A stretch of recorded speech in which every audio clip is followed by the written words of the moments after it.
کریم کس کو کہتے ہیں؟ جب دشمن پہ قابو پا لے تو معاف کر دے۔ ہاں، ایک آدمی دوسرے کو قتل کر کے بھاگ گیا، لوگ اس کو پکڑنے کے لیے پیچھے بھاگے، بھاگنے والا قاتل ان کے قابو میں نہیں آیا، وہ گلیوں میں دائیں بائیں گھومتا گھماتا ان کے ہاتھ سے نکل گیا۔ آگے جا کر کسی کا دروازہ کھٹکھٹایا، گھر والا باہر آیا، اس قاتل نے اس گھر والے کو کہا لوگ مجھے قتل کرنا چاہتے ہیں، تو مجھے اپنی پناہ میں لے لے۔ اس نے دروازہ کھولا، کہا آجا، اندر بٹھا دیا، دروازہ بند کر دیا۔ اس کے پاس ایک گھوڑا تھا گھر والے کے پاس، اس نے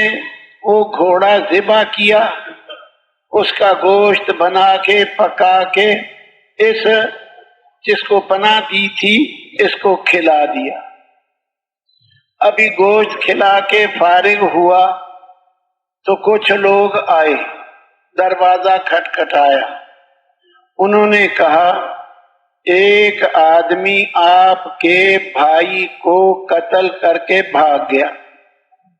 ہم اس کے پیچھے بھاگے پکڑنے کے لیے، وہ ہماری پکڑ میں نہیں آیا، اس کی نشانیاں یہ ہیں، اس رنگ کے کپڑے، اتنا رنگ، ایسا قد، ایسا اس کی شکل رنگ، تو بھی تلاش کر، ہم بھی تلاش کرتے ہیں۔ اس نے کہا اچھا جاؤ تلاش کرو، اور وہ آدمی اس کے گھر میں، اسی کی نشانیاں جو اس نے بتائی، انہوں نے اس رنگ کے کپڑے، اس طرح کا رنگ، اس طرح اونچا قد، تو انہوں نے باہر ہی سے گھر والے نے ان کو واپس کر دیا۔ پھر آیا اس آدمی کے پاس، بھائی کے قاتل کے پاس، کہنے لگا جس کو تو قتل کر کے آیا ہے وہ میرا بھائی تھا، ابھی ابھی لوگ آئے مجھے بتا کے گئے، اب اگر وہ آدمی اندر آ گئے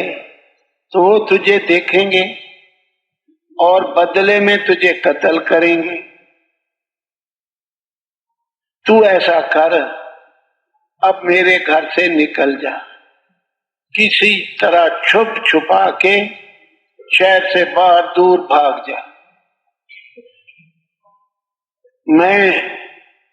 تجھے بھاگ جانے کے لیے گھوڑا بھی دے دیتا، میرے پاس ایک ہی گھوڑا تھا، وہ میں ذبح کر کے تجھے کھلا دیا، اگر میرے پاس کوئی دوسرا گھوڑا ہوتا تو میں آپ کو بھاگ جانے کے لیے دوسرا گھوڑا بھی دیتا کہ چل یہ گھوڑا لے اور بھاگ جا، ان کی پکڑ میں نہ آ جائے۔ یہ ہوتا ہے کریم، دشمن پہ قابو پا لے تو معاف کر دیتا ہے۔